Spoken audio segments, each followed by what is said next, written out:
Vicki, Education Coordinator from Handy Quilter.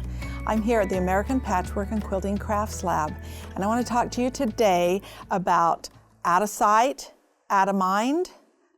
Well, you know when you're quilting and you get your quilt rolled up, you've quilted the top of your quilt, you roll it up, and then you can't remember what you've done at the top of your quilt. Well, I've got a really good tip.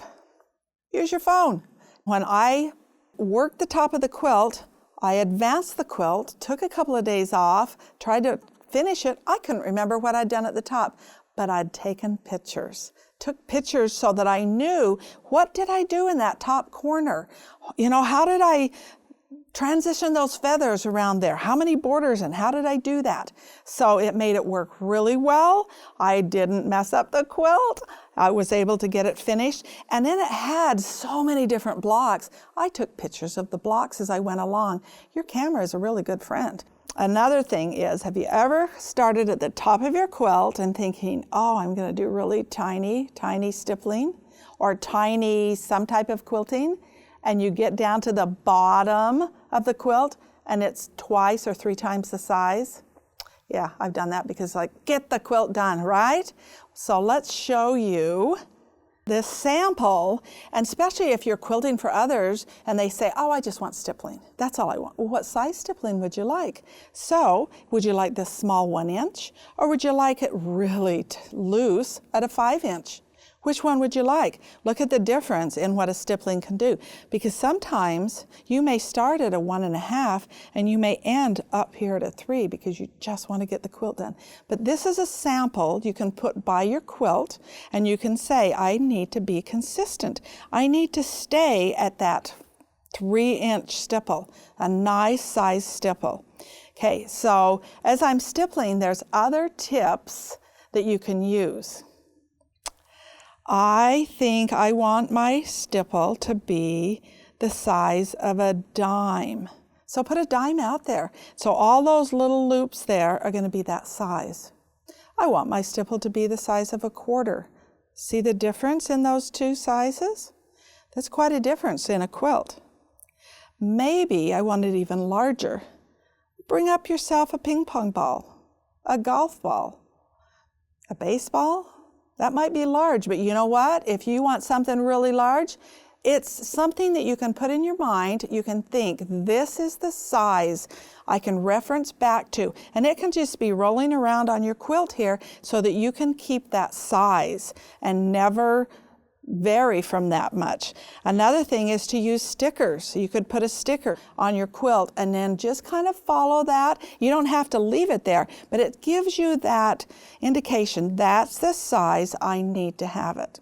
Okay, let's do some stippling and let's figure this out, because stippling is one of the easiest things as far as quilting there is.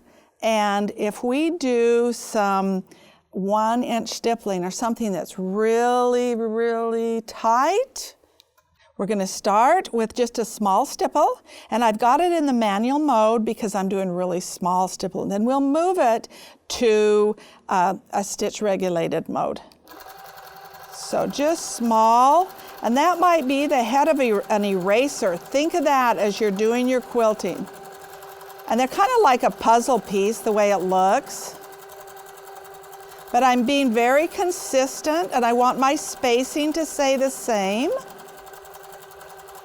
Okay, now let's move to a little bit larger. Let's put that dime out here, and let's move it to stitch regulated. I have it 12 stitches per inch, and I want that to be about a dime size.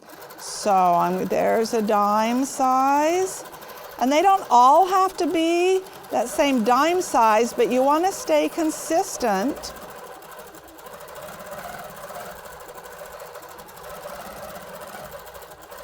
Okay, let's put the dime there. Oh, I did a really good job. Okay. All right, let's put a quarter out there. That's a lot bigger. You can see the difference in these two. Okay. And I got to think of that quarter. Oh, see, you're going to get your quilt done a lot faster, and by having a sampler or some type of a visual, you can do this and it won't be that out of sight, out of mind, because you'll always know. Okay, Let's put that, that worked out pretty good, didn't it? How about this ping pong ball?